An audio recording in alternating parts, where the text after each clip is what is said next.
हो.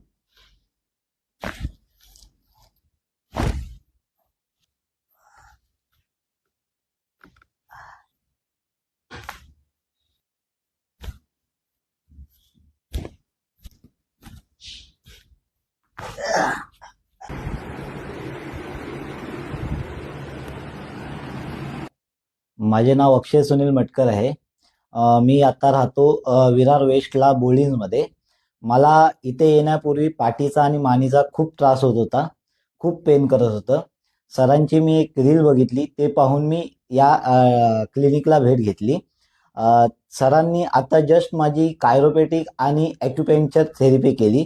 त्यामध्ये मला पूर्णपणे रिलॅक्स वाटते. आता बॉडी पूर्ण फ्री झालेली आहे आणि जो माझा पेन होत होता पाठी आणि मानेमध्ये, तो बऱ्याच प्रमाणात कमी झालेला आहे. त्यांनी जे सांध्यामधून जो आवाज आला तो मला एकदम नैसर्गिक वाटला आणि कुठल्याही प्रकारचं पेन झालं नाही. थँक्यू.